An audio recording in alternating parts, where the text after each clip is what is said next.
Je m'appelle Ren Harper, j'ai 32 ans, et je suis analyste principal en sécurité chez Vanguard Trust à Columbus. J'étais en train de conclure l'affaire, la dernière diapositive verrouillée, le client penché en avant, quand mon téléphone a vibré 3 fois. Alerte prioritaire. Le flux vidéo en direct de mon appartement est apparu. Mon frère se tenait devant mon coffre-fort, un sourire narquois aux lèvres. Je vois tout. La bague, les papiers, les comptes à ton nom. Merci, Serette. Il a fourré la bague en diamant, les papiers de mon plan d'épargne retraite, et la clé USB cryptée dans la poche de son sweat à capuche gris. Papa et maman ont ri fort, sec, triomphant comme s'ils venaient de toucher le jackpot. J'ai bondi en pleine phrase. Excusez-moi. Je suis sorti par la porte vitrée. Un appel, une respiration. Fin de la partie. Si votre propre sang vous a déjà trahi, abonnez-vous et laissez votre ville en commentaire ci-dessous. Ce sourire narquois n'était pas nouveau. Notre maison était nichée à la périphérie de Dayton, dans l'Ohio. 2 étages de bardage délavé, un garage débordant d'outils oubliés et de pots de peinture à moitié vides, l'allée striée de fissures dues aux cycles infinis de gel et de dégel. Papa, Zachary Harper, avait pris sa retraite de la quincaillerie du quartier où il connaissait par cœur la taille de chaque boulon de ses clients. Il remplissait désormais ses journées en triant des clous dans le garage, la radio diffusant des vieux tubes, tout en réparant les tondeuses des voisins contre quelques bières. Maman, Olive Harper, disparaissait la plupart des après-midi au casino en bordure de ville, à la poursuite du cliquetis des pièces des machines à sous, convaincu que le prochain tirage couvrirait le loyer. Xander avait 28 ans, était sans emploi, et campait en permanence au sous-sol. Il s'était décoloré les cheveux en argent 6 mois plus tôt, insistant sur le fait que cela criait l'ambiance entrepreneur pour des boulots qui ne rappelaient jamais. Les escaliers du sous-sol craquaient sous les boîtes de pizza et les sacs de sport. Son domaine sentait le parfum bon marché masquant des chaussettes vieilles de plusieurs semaines. Il possédait aussi le rez-de-chaussée, vautré sur le canapé, exigeant que maman lui apporte des encas en plein milieu d'un match, traitant la télécommande comme un sceptre. J'avais 12 ans quand j'ai investi chaque centime gagné grâce à des petits boulots de quartier dans de la peinture en aérosol rouge pour mon vélo cabossé. Il rouillait dans un coin du garage, la chaîne bloquée, les pédales grinçantes. Je me suis faufilé dehors à l'aube pendant des semaines, j'ai dégraissé le cadre, scotché les rayons, et appliqué couche après couche jusqu'à ce qu'il brille comme une pomme d'amour. Je l'ai roulé jusqu'au porche pour l'approbation de papa, le cœur battant. Xander est passé à toute vitesse sur sa planche à roulettes, sa botte heurtant la béquille. Le vélo est tombé, la roue se tordant sur le béton. Des éclats de peinture se sont dispersés. Je me suis agenouillé, traçant la bosse. Papa a jeté un œil par-dessus son journal. Ren, ne sois pas mesquine. Ce n'est qu'un vélo. Xander ne l'a pas fait exprès. Xander a rangé son téléphone. Passe à autre chose. Je t'en offrirai un nouveau un jour. Maman a tourné une page de son magazine. Ce sont des accidents, ma chérie. Tu es plus âgée. Range tes affaires la prochaine fois. J'ai rentré l'épave à l'intérieur et je me suis caché dans la buanderie jusqu'à la nuit. Leçon numéro 1, les réparations n'étaient pas pour moi. À 16 ans, la cuisine est devenue un champ de bataille, des notes tapissaient les murs, des minuteurs pour les examens blancs. Les dossiers de bourse sont arrivés. J'ai excellé dans les dissertations, et réussi l'entretien. J'ai épinglé la lettre sur le réfrigérateur avec un aimant en forme d'Ohio. Maman a levé les yeux de sa soupe. Mignon. Mais Xander est le vrai joyau. Les écoles courent après les enfants avec son charisme. Papa a hoché la tête par-dessus son café. C'est vrai. Les notes de Ren sont bonnes, mais Xander. Il sera la tête d'affiche de l'héritage familial. Xander a coupé le son de la télé juste assez longtemps pour sourire. Ne m'éclipse pas, Serette. J'ai retiré la lettre ce soir-là et l'ai glissée sous mes manuels. Personne n'a commenté l'espace vide.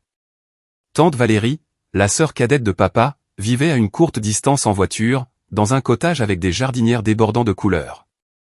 Elle est arrivée à la remise des diplômes en tenant une enveloppe volumineuse, sa robe tourbillonnant comme un rayon de soleil. À l'intérieur, $50 et son écriture soignée, fière de toi, gamine. Ne les laisse pas éteindre ta lumière. Je l'ai aplati dans mon album de fin d'année, un talisman secret. L'affection était une monnaie rare. Papa a applaudi Xander après une autre candidature de justesse. Maman a glissé des billets dans son portefeuille en murmurant, Ren ne ferait que critiquer. Mes réparations en freelance payaient les factures, mais les conversations l'ignoraient. Xander laissait des traces, des télécommandes manquantes, des vestes empruntées, des promesses envolées oubliées avant le déjeuner. J'ai arrêté d'offrir, et arrêté d'anticiper un équilibre. Le code de la maison, Xander recevait des laissez-passer, et j'absorbais les coups. Val compensait quand c'était possible. À la table de pique-nique, elle me glissait une part de tarte et chuchotait, « Tu t'envoles, Ren. Garde les yeux vers l'avant. » Ses éloges étaient purs. À l'université, les schémas se sont solidifiés. Xander était le pilier des escapades de maman au casino et des barbecues de papa. J'ai pris mon envol, accumulant les diplômes comme des boucliers. Quand on grandit avec quelqu'un qui casse ce que l'on construit, on apprend à tout protéger, même soi-même. Le travail est devenu mon armure. J'ai commencé à coder après minuit dans ma chambre d'étudiant, les stores juste assez entr'ouverts pour que la lumière du lampadaire se répande sur le clavier. Ce n'était pas pour les notes, c'était pour la survie. Toujours la première touchée, j'ai décidé de construire des murs que personne ne pourrait escalader. Les formations en ligne ont nourri le feu, des essais gratuits, puis des plongées profondes dans les bibliothèques de cryptage. À la mi-session, j'ai conçu des pare-feux qui enregistraient les intrus avant même qu'ils ne tapent une commande. La défense est devenue un instinct. Mon diplôme m'a mené à un stage chez Vanguard Trust à Columbus. Le campus s'étendait, sécurisé par des portails rétiniens, des salles de serveurs réfrigérées, et des analystes en rotation de 12 heures. J'ai commencé par des analyses de base, des captures de paquets, des signalements d'anomalies. 6 semaines plus tard, en examinant un déploiement de firmware, j'ai repéré des chaînes de rappel masquées dans les métadonnées, une porte dérobée qui transférait des informations d'identification vers une synchronisation à l'étranger. J'ai dupliqué le trafic, déclenché une fuite contrôlée, et prouvé l'escalade en moins d'1 heure. La direction s'est réunie. Le fournisseur a corrigé le problème pendant la nuit. Mon badge a été mis à niveau, accès complet, un bureau d'angle, et une promotion au poste d'associé. Les promotions se sont accélérées. J'ai dirigé des exercices de réponse aux incidents et rédigé des manuels pour le confinement des rançongiciels. J'ai informé les conseils d'administration sur les vecteurs émergents. Les augmentations de salaire se sont accumulées chaque trimestre. Pas de folie, virement direct sur un compte à haut rendement, chaque centime suivi. Il y a 2 ans, j'ai acheté un condo au 12e étage à Cincinnati. Une unité d'angle, avec une baie vitrée donnant sur la rivière, le courant de l'Ohio scintillant en contrebas. Les matins offraient des reflets de lever de soleil. Les nuits apaisaient le trafic en un bruit de fond. Le portier du hall me saluait de la tête.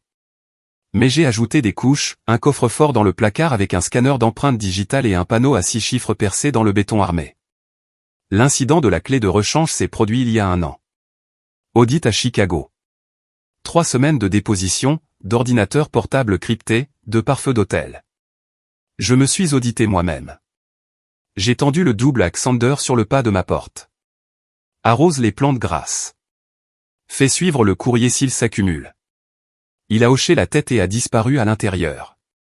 Mon retour a révélé des comptoirs bien rangés et des plantes saines. La clé était sous-entendue. Noyé dans les rapports, j'ai laissé couler. Le code était un sentimentalisme bâclé. J'ai tapé 081520 pour l'anniversaire de Rocky, le berger allemand qui nous poursuivait à travers les arroseurs. Je l'avais mentionné nonchalamment lors d'un barbecue. Xander l'avait retenu. Le coffre-fort protégeait mon noyau. Un diamant solitaire, parfait, gravé au laser, forgé à partir de 5 années de cotisation maximale et de primes de performance. Estimé à $300 000, tout frais. Des classeurs bien rangés pour mon plan d'épargne retraite, des calendriers de cotisation, des projections de croissance, à noter. La clé USB, chiffrée matériellement, contenait des copies de certains ensembles de données de conformité des clones hors ligne pour des vérifications croisées, toujours isolées. Vanguard a approfondi ma boîte à outils, serveur-leur, analyse comportementale, cadre de confiance 0. J'ai formé les nouvelles recrues sur les mouvements latéraux et j'ai pris la parole lors de conférences sur les risques de la chaîne d'approvisionnement. Cincinnati s'intégrait parfaitement, des courses le long de la digue, des supérettes pour l'essentiel. Les réseaux restaient professionnels, des réunions debout, des revues de code, des canaux cryptés. L'isolement était volontaire. Pas de co-signature, pas de faveur sans reçu. Les périmètres tenaient bon. J'ai pris la bretelle sud de LIE 75, les tours de Cincinnati s'estompant dans les champs de maïs. 60 minutes d'asphalte à parcourir. Le barbecue du dimanche de maman était obligatoire, les excuses n'étaient pas acceptées. Je me suis arrêté sur le parking d'une station-service pour acheter une salade de pommes de terre du commerce afin d'éviter l'inévitable culpabilisation. L'impasse de Dayton était exactement la même, un panier de baskets sans filet, le pick-up de papa constellé de rouille, la boîte aux lettres débordant de coupons. Une épaisse fumée de charbon de bois s'élevait du jardin, transportant des odeurs d'oignons et de liquide allume-feu. Je me suis garé sur le bas-côté, j'ai attrapé le plat en aluminium et j'ai franchi le portail latéral. Xander m'a prise en embuscade près de la glacière, sa paume claquant sur mon épaule. Je pensais que ton boulot de nerd t'avait enfermé dans une salle de serveur. Ses cheveux argentés captaient la lumière des guirlandes, son t-shirt arborant un groupe qu'il n'avait jamais entendu. La table de pique-nique croulait sous les plats en aluminium, des côtes levées caramélisées, de la salade de choux suintant de mayonnaise, des épis de maïs noircis aux extrémités. Papa retournait des hamburgers avec la précision d'un vétéran, son tablier proclamant en roi du barbecue en lettres délavées. Maman disposait des assiettes en carton en pile parfaite. Un haut-parleur Bluetooth diffusait du rock doux. Nous nous sommes installés sur des bancs ébréchés, les assiettes en équilibre sur nos genoux. Papa faisait défiler son téléphone, zoomant, triomphant. Xander a réussi son entretien en ville. L'agence ? Real Futur. La photo montrait Xander dans une chemise Oxford froissée, la cravate lâche, les yeux mi-clos contre le mur d'un hall. La vérité ? Il avait repoussé son réveil jusqu'à midi, enfilé des vêtements et s'était défilé après que la réceptionniste lui ait tendu un presse-papier. Maman rayonnait, lui pinçant la joue. Une offre arrive d'un jour à l'autre. Notre enfant en or. Xander a embroché de la poitrine de bœuf, la sauce dégoulinant sur son menton. Suite exécutive, carte de société. Le grand jeu la conversation a dérivé sur ses projets, un SUV en leasing, un condo en hauteur, des week-ends à Vegas. Je mangeais mes haricots, offrant des grognements en réponse aux questions. Maman s'est tournée, un sourcil arqué. Toujours célibataire avec ce travail d'informaticienne ? La livraison était légère, le sous-entendu lourd. J'ai haussé les épaules. Les projets ne ballaient pas à droite. Elle s'est retournée vers l'assiette de Xander, la remplissant sans pause. Il s'est essuyé la bouche, un sourire s'élargissant. Quand est-ce que tu m'offres cette bague à 300 000 $? Je l'emmènerai à Vegas et la transformerai en 1 million. Les rires ont explosé, les mains frappant la table, le soda débordant. Papa a rugi, son ventre tremblant. Maman a hoché la tête, radieuse. Xander le mérite. Mes 5 années de travail acharné étaient tournées en dérision comme de la petite monnaie. Fourchette posée. J'ai oublié quelque chose à l'intérieur. J'ai fait le tour par les ombres du jardin, mon téléphone composant un numéro sous le vieux chêne. Tante Valérie a répondu, chaleureuse. Le barbecue est déjà toxique, Tati. Je n'en peux plus. Elle n'a pas hésité. Protège-toi, gamine. Ne les laisse pas tout prendre. Sa voix a percé le bavardage lointain, calmant la rage qui montait dans ma poitrine. Le dessert s'est éternisé avec de la tarte et des banalités. J'ai débarrassé les assiettes, chargé le lave-vaisselle, et esquivé les allusions de maman sur les restes. Papa a glissé des billets dans la paume de Xander pour l'essence. Xander s'est affalé sur le canapé, les pieds en l'air, faisant défiler les côtes. Les adieux furent brefs, le câlin parfumé de maman, le signe de la main de papa, le salut nonchalant de Xander.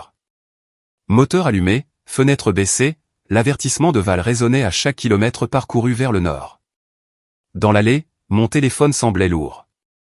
Je suis resté immobile derrière le volant, le moteur éteint, les clés s'enfonçant dans ma paume. L'impasse était faiblement éclairée par les lampadaires orange, les ampoules du Porsche projetant de faibles halos. Mon doigt a survolé l'écran, faisant défiler les noms. Mon rythme cardiaque était stable mais élevé. Les mots de tante Valérie tournaient en boucle. Claire, ne les laisse pas tout prendre. C'est passé d'un conseil à un ordre. J'ai appuyé sur Gilbert Voss et j'ai composé le numéro. Il a répondu instantanément. Voss, violation de données internes. Bijoux, 300 000 $. Document de retraite. Clé USB de sauvegarde cryptée disparue. Suspect, Xander Harper. Il a ma clé de rechange. Frappe rapide. Vérification. Estimation certifiée de la bague. Papiers originaux du plan d'épargne retraite.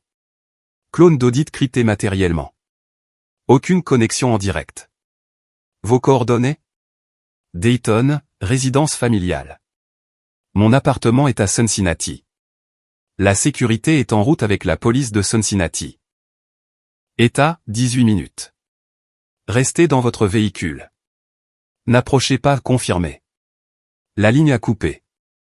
L'écran a affiché un texto d'Ivy Shen, une ancienne collègue devenue responsable de la conformité.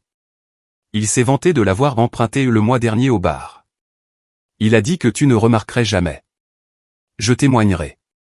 Un souvenir a refait surface, des sorties d'équipe, Xander s'incrustant, baragouinant sur des réductions familiales. J'avais mis ça sur le compte de l'alcool. Un autre bip.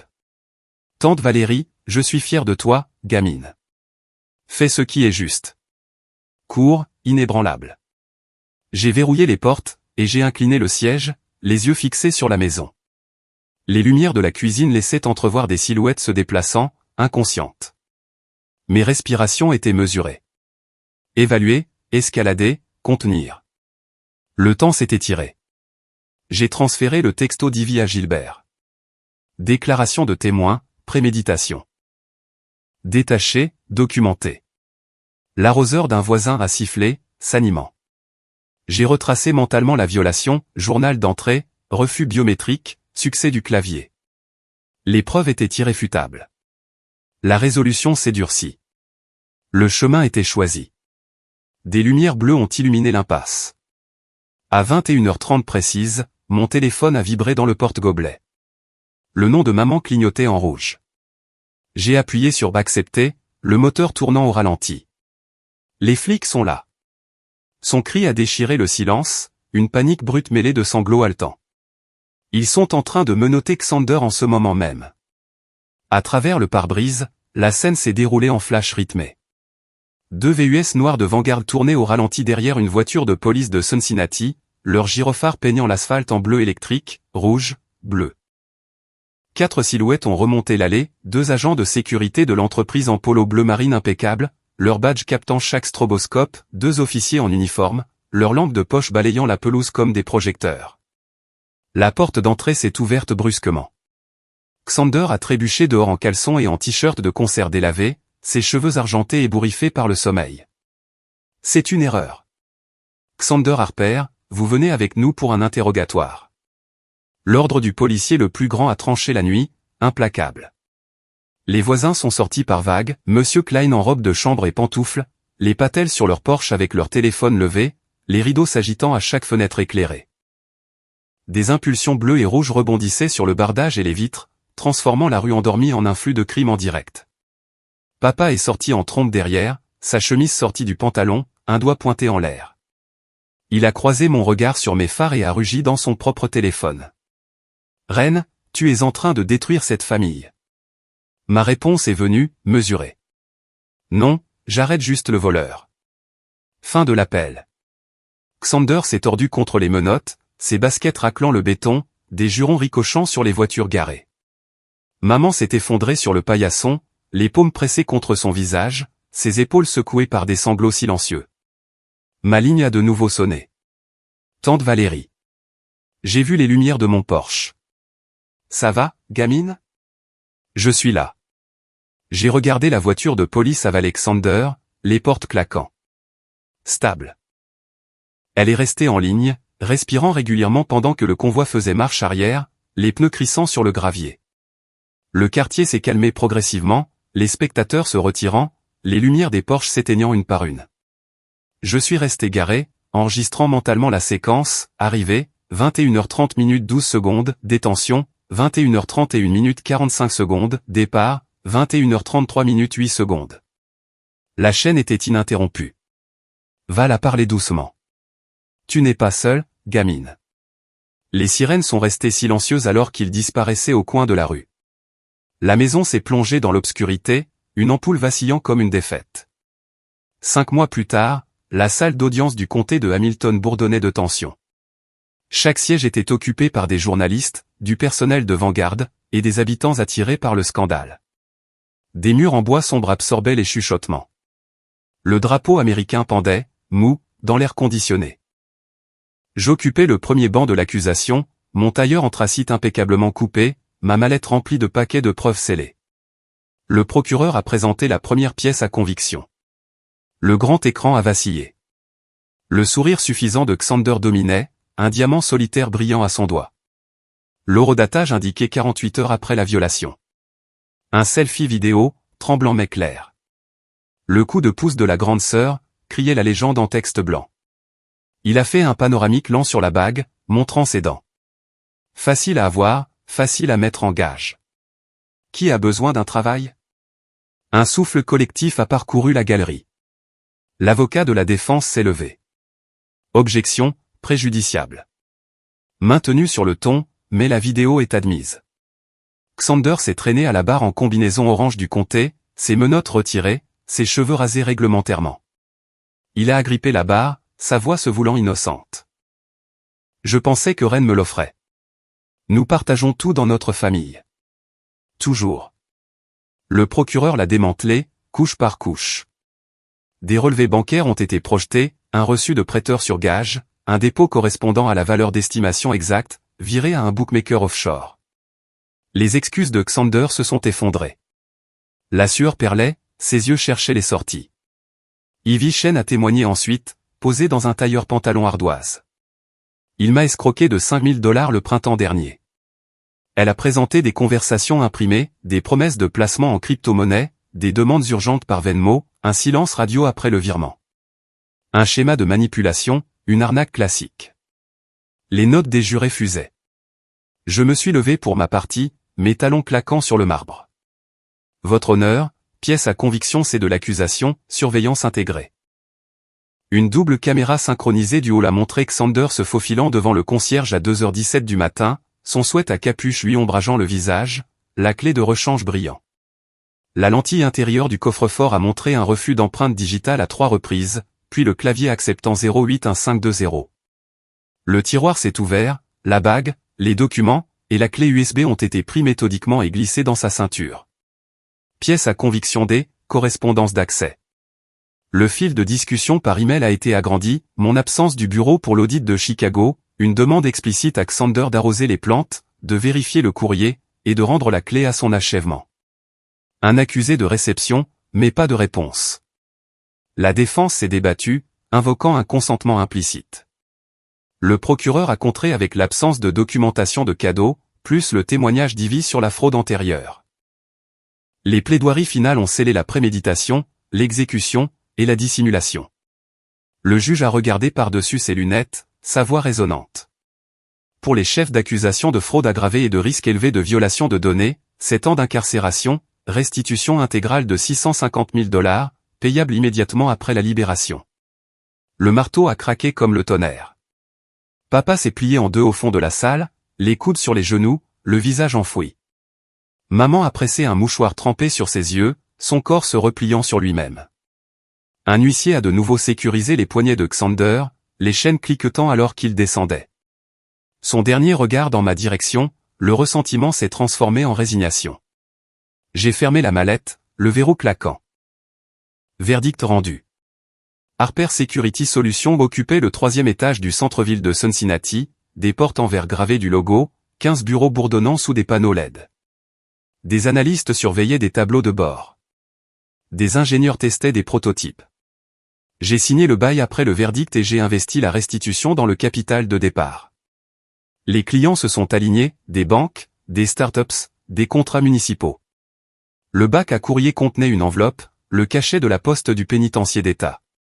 L'écriture de Xander à l'intérieur serait « Je suis désolé. Peux-tu venir me voir ?»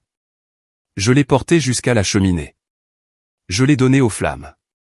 Le papier s'est enroulé, noir, les cendres se dispersant. La sonnette a retenti. Tante Valérie est entrée, son manteau saupoudré de blanc. « Regarde-toi, gamine. Tu as construit ça. » Ses bras m'ont serré fort, son parfum de lavande manquant. J'ai reculé, j'ai souri. C'est ton encouragement qui a tout déclenché. Elle a fait le tour de l'espace, des tableaux blancs denses de modèles de menaces, des bails de serveurs ronronnants. L'équipe l'a saluée. Elle rayonnait de fierté. Plus tard, seul, je suis retourné à Dayton une dernière fois. La vieille maison était vide, un panneau à vendre planté dans le jardin. J'ai glissé la nouvelle clé du condo dans le tiroir de la cuisine, métal sur bois. Un dernier clic, les liens coupés. La famille, ce n'est pas le sang, c'est le respect. J'ai pardonné pour me libérer, pas pour rouvrir la porte.